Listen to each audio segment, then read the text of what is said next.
তারা উন্নয়নের নামে শুধু নিজেদের পকেটের উন্নয়ন করেছে। এখানে আপনাদের সামনে যে ঈদ উপহার সামগ্রী খুবই সামান্য, এটা খুবই সামান্য।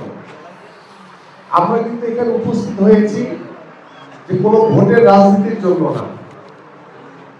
এখানে আমরা উপস্থিত হয়েছি কোনো ক্ষমতায় আপনারা ভোট হইলে আমাদেরকে ভোট দিবেন সেটা জাহির করার জন্য আমরা এখানে এগুলো নিয়ে উপস্থিত হই না।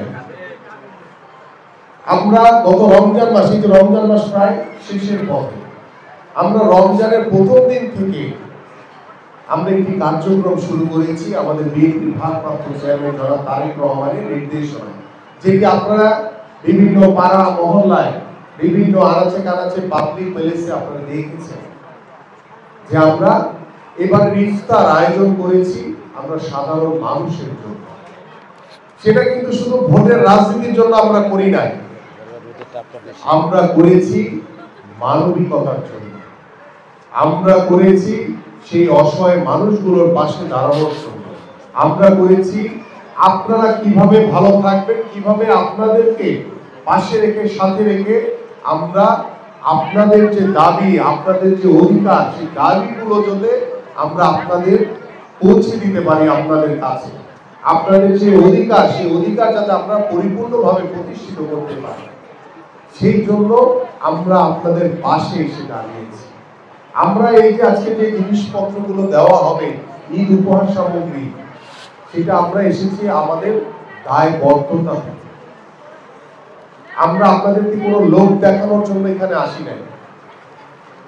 আমরা মনে করেছি আপনাদের জন্য, এদেশের সাধারণ মানুষের জন্য আমাদের প্রত্যেকটি নেতা কর্মীর অনেক কিছু করণীয় আছে।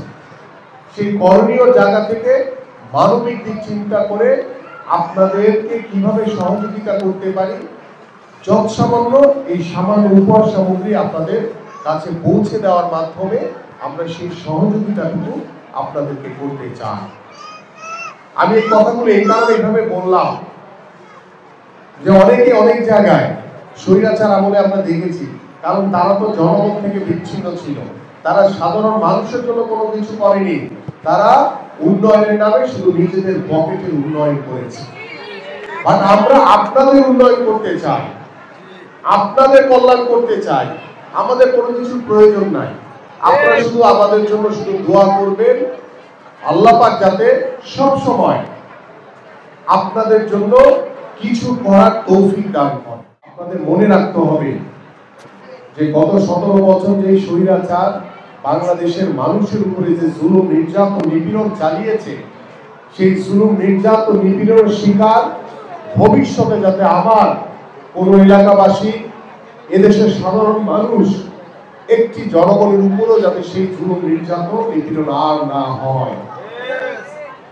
আমরা চাই বাংলাদেশে একটি স্বচ্ছ ধারার রাজনৈতিক পরিবেশ তৈরি হোক। আমরা চাই বাংলাদেশে যাতে ভবিষ্যতে আর কোন স্বৈরাচারের জন্ম না হয়। আমরা চাই আপনাদেরকে সাথে নিয়ে, আপনাদেরকে পাশে রেখে, আপনাদের মতামত নিয়ে কিভাবে আপনারা ভালো থাকবেন, কিভাবে একটি সমাজকে ভালো রাখা যায়, কিভাবে একটি দেশকে সমৃদ্ধশালী শান্তিপূর্ণ বাংলাদেশে পরিণত করা যায়, কিভাবে আমরা সকলে মিলে ঐক্যবদ্ধ থেকে একটি মানবিক বাংলাদেশ গড়তে পারি, সেই লক্ষ্য নিয়ে কিন্তু আমাদের এই পথ চলা। আমরা গত 17 বছর ওই স্বৈরাচারের জুলুম নির্যাতন নিপীড়ন সহ্য করেও আমরা আপনাদের পাশে ছিলাম। 5ই আগস্টের পরেও আমরা আপনাদের পাশে আছি, ভবিষ্যতেও আমরা আপনাদের পাশে থেকে এই বাংলাদেশটিকে একটি শান্তিপূর্ণ বাংলাদেশে আমরা পরিণত করতে চাই।